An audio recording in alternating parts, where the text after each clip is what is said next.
Warahmatullahi wabarakatuh. Wabarakatuh. Bismillah, alhamdulillah. Alhamdulillahilladzi amarna al-i'tisama bihablillahi matin. Salatu wassalamu ala sayyidil mursalin Muhammadin wa ala alihi wa ashabihil mujahidin at-tahirin.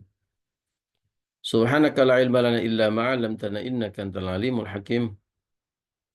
Rabbi shrah li sadri wa yassir li amri wahlul 'uqdatam min lisani yafqahu qawli. Rabbi zidni ilma warzuqni fahma bi rahmatika ya arhamar rahimin. Ridha wa li syafaati Rasulillah wa li kulli niyatin as-salihah al-Fatihah. A'udzu billahi minasyaitonir rajim. Bismillahirrahmanirrahim. Alhamdulillahirabbil alamin arrahmanir rahim maliki yaumiddin. Iyyaka na'budu wa iyyaka nasta'in ihdinas siratal mustaqim siratal ladzina an'amta 'alaihim ghairil maghdubi 'alaihim waladdallin. Rabbi firli wa liwalidayya wa li jami'il mu'minina amin. Bapak Ibu dan teman-teman rahimakumullah, alhamdulillah pagi hari ini kita bisa bersama-sama bersilaturahmi. Silaturahminya di majelis yang sangat mulia, yaitu majelis mencari ilmu, majelis taklim, majelis di mana insya Allah malaikat menemani kita, melindungi kita, dan juga mendoakan kita semuanya untuk mendapatkan rahmat Allah. Majelis di mana insya Allah nanti kita akan dimudahkan jalan kita menuju surga. Allahumma amin ya rabbal alamin. Sebagaimana sabda Nabi, sahalallahu lahu tariquhu ilal jannah, akan dimudahkan langkah kita menuju surga orang-orang yang menuntut ilmu. Kita lanjutkan ngaji Nashihul Ibad. Sudah sampai di bab ketiga, makalah ke-6, bagian ketiga, ya bukan bagian kedua. Tadi saya iklannya salah di grup. Bagian ketiga, bagian keduanya sudah kemarin. A'udzu billahi minasyaitonir rajim. Bismillahirrahmanirrahim. Wal maqalatus sadisatu, inilah makalah yang ke-6. An Abdillah bin Mas'ud radhiyallahu an. Dari Abdullah bin Mas'ud radhiyallahu an, kam min mustadrajin. Begitu banyak orang yang diadab. Begitu banyak orang yang tertipu. Ya. Ay ma'khudin qalilan qalilan. Maksudnya tertipu karena dia diazab pelan-pelan. Bin ni'matin, dengan nikmat, bi aktsariha, yaitu dengan banyaknya nikmat. Dikasih nikmat itu istidraj, tapi pada hakikatnya itu adalah ma'khudin qalilan qalilan, diazab sedikit demi sedikit. Ditambah nikmatnya semakin jauh dari Allah. Itu tanda istidraj. Itu tanda dia diazab sebenarnya. Nikmat itu datang untuk mengadab dia. Naudzubillah. Wa kam min maftunin, dan ini bagian yang pertama sudah kita bahas. Sekarang bagian yang kedua yang kemarin kita bahas juga. Wa kam min maftunin, dan begitu banyak orang-orang yang diberi ujian. Ay mumtahanin bil bala'i, maksudnya adalah begitu banyak pujian, diuji dengan musibah. Musibahnya berupa bitsanai, dengan pujian. Ai bikathrati tsana'in nasi, maksudnya adalah dengan banyaknya pujian dari manusia. Orang mendapatkan pujian, pada hakikatnya itu adalah ujian. Jadi ya boleh senang, tapi juga waspada. Jangan sampai pujian itu membuat kita lupa diri, lalu ujub, lalu takabur. Nah, nanti nggak lulus ujiannya itu. Ujian membuat kita semakin seperti ilmu padi, ya semakin berisi, semakin menunduk kita, semakin rendah hati kita, semakin tawaduk kita, karena menyadari bahwa semua nikmat itu semata-mata datangnya dan karena Allah semata-mata. Maka orang yang mendapatkan pujian disunahkan untuk membaca Subhanallah, Maha Suci Allah. Maksudnya apa? Yang benar-benar hebat, yang seperti engkau puji yang tiada celah, itu semata-mata Allah. Kalau aku manusia biasa, tempat salah, tempat khilaf, tempat dosa. Subhanallah, Maha Suci Allah. Yang berhak mendapatkan pujian semata-mata adalah Allah. Ya, jadi semakin hebat justru semakin menunduk, semakin rendah hati, semakin memaklumi, semakin mengetahui bahwa itu semata-mata dari Allah. Tidak mungkin saya sebagai manusia ya mendapatkan atau melakukan atau memiliki itu semua yang dipuji oleh manusia yang lain itu karena kekuatanku, tapi semata-mata karena Allah Subhanahu wa taala. Wah, ibu kaya ya sekarang. Wah, perhiasan ibu bagus. Wah, ibu semakin cantik nih sekarang. Makin langsing aja. Karirnya hebat. Instagramnya bagus. Banyak followernya. Wah, keren banget loh tadi presentasinya, Bu. Subhanallah, Maha Suci Allah. Yang itu semuanya datangnya dari Allah Subhanahu wa taala. Kalau tidak, maka nanti semakin terbuai dengan pujian, semakin lupa diri, ujub, lama-lama takabur. Bu, aku. Ya. Namanya juga, dah mulai begitu. Nah, itu yang kedua kemarin kita sudah bahas. Nah, sekarang yang ketiga yang terakhir. Bagian makalah ke-6 bagian yang terakhir. Wa kam min maghrurin. Dan betapa banyak orang-orang yang tertipu, lalai, ya. Ai mutmainin qalbuhu. Maksudnya tertipu atau lalai itu gimana? Maksudnya hatinya itu mutmainin, tenang. Tenang-tenang aja. Di dunia ini, wa ghafilun anil akhirah. Nah, kalau tenang di dunia mah bagus. Masalahnya adalah ghafilun anil akhirah, dia juga kemudian lupa dengan akhirat. Nah, itu lalainya di situ. Ya, merasa tenang, nyaman, tentram di dunia terus lupa akhirat. Dipikirnya hidup ini hanya di dunia saja. Nah, orang-orang seperti ini karena apa? Karena bisatri bisatrillahi uyubahu, karena ditutupi aibnya oleh Allah. Aibnya ditutupi oleh Allah. Karena ditutupi maka kemudian jadi lalai, jadi lupa. Yang parah adalah kemudian lupa kepada kehidupan akhirat. Seolah-olah hidup di dunia ini saja. Karena aibnya ditutup, aman-aman saja. Nah, baik, Bapak Ibu dan teman-teman, mari kita bicara terlebih dahulu soal aib. Ya, bagaimana ini? Fikih aib, bukan fikih ya. Fikih aib. Ya, jadi salah satu nama Allah yang stated disampaikan oleh Allah dan kemudian Rasulullah mengajarkan kepada kita adalah as-sittir. As-sittir. Ya, bisa juga dibaca as-satir. Ya, seperti yang sering kita dengar, itu masjid satirnya di mana? Satirnya. Satir itu artinya penutup. Ya, penutup. As-sittir itu bentuk menyangatkan. Ya, jadi maknanya sama, tapi as-sitir penekanannya lebih kuat. Apa itu artinya? Artinya maha menutupi. Ya. Menutupi apa? Menutupi aib hambanya. Bagian dari salah satu bentuk rahmat kasih sayangnya Allah kepada kita adalah ditutup aib kita di mata manusia yang lain. Beda dengan umatnya Nabi Musa. Umatnya Nabi Musa dulu, kalau dia mau bertobat, dosanya harus ditulis besar-besar di tembok rumahnya.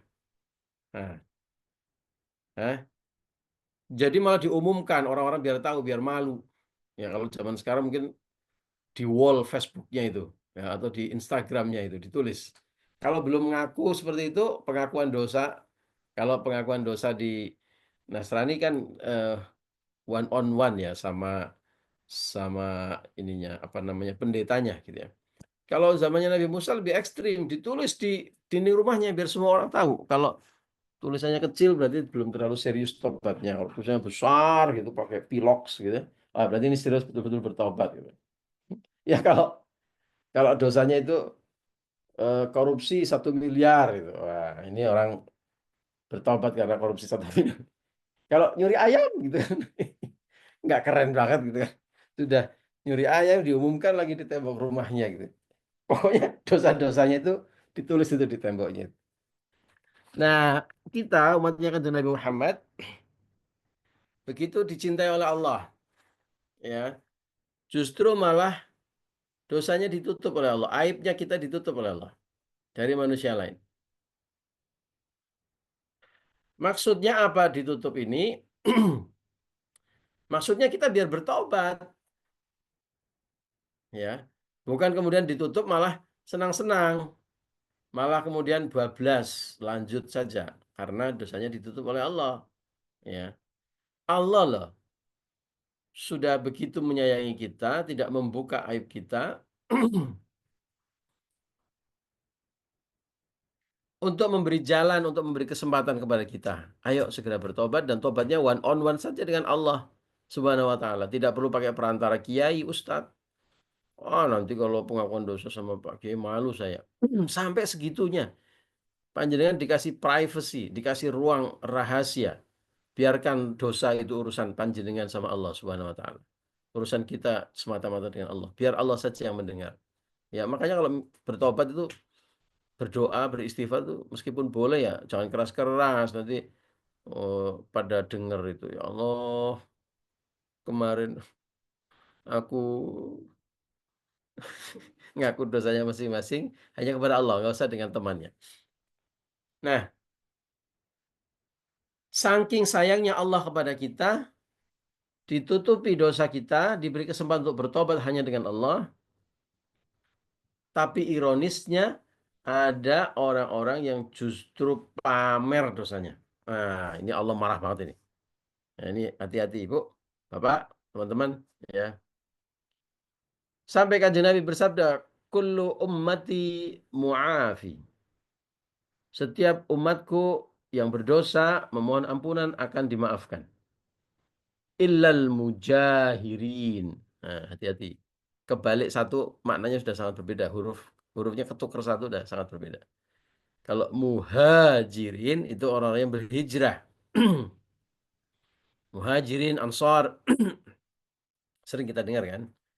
Tapi kalau mujahirin, nah kebalik satu kan, jimnya dulu, baru ha. Ya.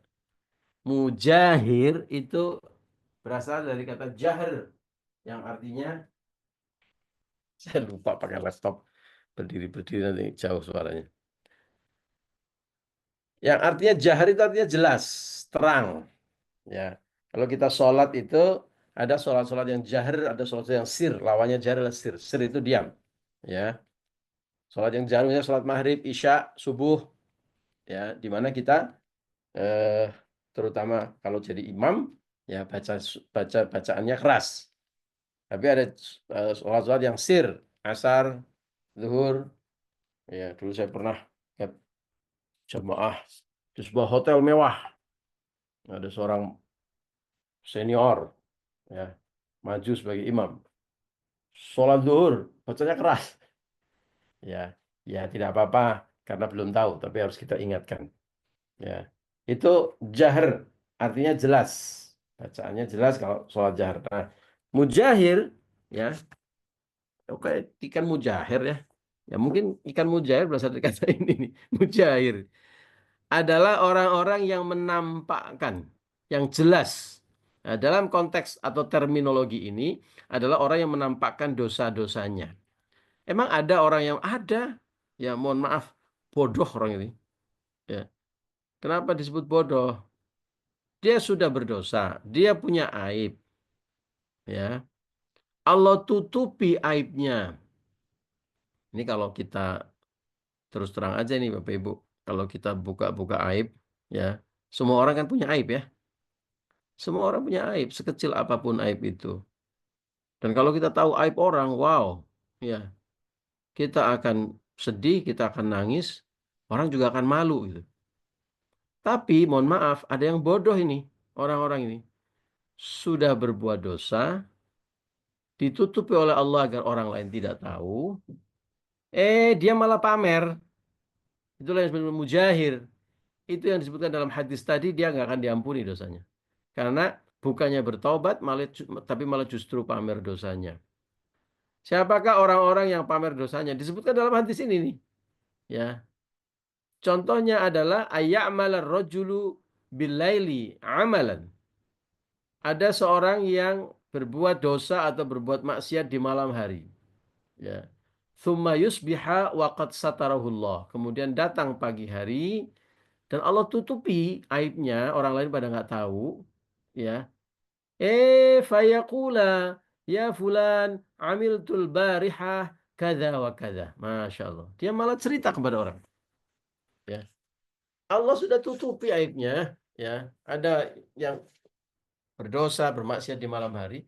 Siangnya malah dia cerita-cerita sama orang. Aku semalam habis gini dong. Ya. Lebih parah lagi malah pasang status. Ya. Jadi lebih banyak orang lagi yang tahu. Ada kan yang seperti itu kan? Banyak. Ya. Coba Bapak Ibu lihat status-status orang itu. Ya. Ada orang yang memamerkan aibnya, dosanya, kemaksiatannya gitu ya. Itu kan mohon maaf sekali lagi bodoh betul. Ya Allah sudah tutupi aibnya tapi dia pamerkan. Orang-orang sepertilah mujahir yang tidak akan diampuni dosanya karena dia memang nggak bertobat. Jangankan bertobat, malah dia pamer. Ya. Itu kan lawannya taubat. Taubat itu kan seperti yang berkali-kali kita kaji, semangatnya adalah berhenti melakukan dosa, menyesal dan berjanji untuk tidak mengulang. Ya kalau dia pamer-pamer ya otomatis malah dia membuka aibnya sendiri, sombong dan tidak mau bertaubat. Nah, demikian juga Bapak Ibu, kalau Allah sudah tutup aib kita, kita nggak boleh buka aib kita, ya. Demikian juga kita juga nggak boleh membongkar aib orang lain, ya. Jadi kita tutup aib kita tutup aib orang lain, insya Allah Allah akan tutup aib kita baik di dunia maupun di akhirat kelak. Tuh, begitu cara bekerjanya, ya, soal menutup aib. Nah, satu lagi nih problematikanya. Kan tadi kita nggak boleh membuka aib kita, nggak boleh membuka aib orang lain. Karena Allah tutup aib kita. Allah begitu sayang kepada kita. Dan nutup aib kita. Kalau problematika yang lain adalah ada orang lain lagi yang tantangannya adalah overdosis. Overdosisnya apa? Karena aibnya ditutup ya oleh Allah, dia overdosis. Saking tenangnya dia, oh aib saya ditutup. Berbuat dosa nggak ketahuan, berbuat dosa nggak ketahuan, berbuat terus begitu terus. Ditutup terus nih aibnya nih, ya. Saking enaknya, saking nyamannya sehingga dia mutmainnun. Tadi disebutkan dalam hadis yang makalah yang kita baca. Saking tenangnya, saking nyamannya sampai dia, oh amboy, nikmatnya berkali-kali berbuat dosa nggak pernah dibuka oleh Allah. Aib saya nggak pernah ketahuan. Ya ada orang yang eh, misalnya korupsi, pertama nyoba 100.000 nggak ketahuan, 1 juta nggak ketahuan, lama-lama 10 juta, 100 juta, 1 miliar, nggak ketahuan, enak juga nih. Gitu ya. Nah, ini ada yang kebablasan ini orang-orang yang seperti ini. Nggak dibuka aibnya oleh Allah, terlalu nyaman hidupnya, sampai lupa bahwa itu adalah sebuah kejahatan, bahwa itu adalah sebuah dosa, bahwa nanti itu ada pertanggungjawabannya kelak di akhirat. Saking enaknya berbuat dosa terus-menerus. Nah, itulah orang-orang yang tertipu. Orang-orang yang kita bahas di bagian eh, akhir dari makalah ke-6 ini. Hai, teman-teman, wahai manusia, hati-hati ya. Betul, Allah tutup aib kita. Tapi Allah tutup aib kita itu dalam rangka memberi kesempatan kita untuk bertaubat segera. Ya, jangan buka aib orang, apalagi jasus mencari-cari aib orang. Wala tajassasu di dalam surat Al-Hujurat. Ya, wala tajassasu, janganlah engkau mencari-cari aib dan kesalahan orang. Ya, orang aibmu saja begitu banyak dan Allah tutupi. Ya, kita syukuri. Ya, pada saat yang sama jangan buka aib kita dan jangan buka aib orang. Tapi Allah tutupi aib kita sekali lagi untuk memberikan kesempatan kepada kita untuk bertaubat. Bukan untuk asik-asikan, asik, ditutup lagi, asik, gak ketahuan, asik, jalan terus. Bukan. Ya, kalau ada yang seperti itu, itulah orang-orang yang tertipu. Kasihan dia, ya tertipu karena dianggapnya dunia ini ya hanya ya di dunia, lupa kalau nanti ada pertanggungjawaban kelak di akhirat. Bapak Ibu, mudah-mudahan kita termasuk orang-orang yang tidak tertipu, ya. Kalau pernah tertipu, mudah-mudahan jangan tertipu lagi dan segera sadar ya bahwa itu adalah tipuan syaitan, ya. Allah tutupi aib kita, kita syukuri, ya. Jangan dibuka aib kita, tetapi pada saat yang sama juga jangan kebablasan, jangan terlalu asik masuk, ya karena aibnya ditutup terus. Itu adalah kesempatan sesungguhnya Allah berikan kepada kita untuk segera bertaubat kepada Allah Subhanahu wa taala. Demikian ngaji kita pagi hari ini Bapak Ibu. Terima kasih untuk kebersamaannya. Wallahul muwaffiq ila aqwamit thoriq. Assalamualaikum warahmatullahi wabarakatuh. Waalaikumsalam warahmatullahi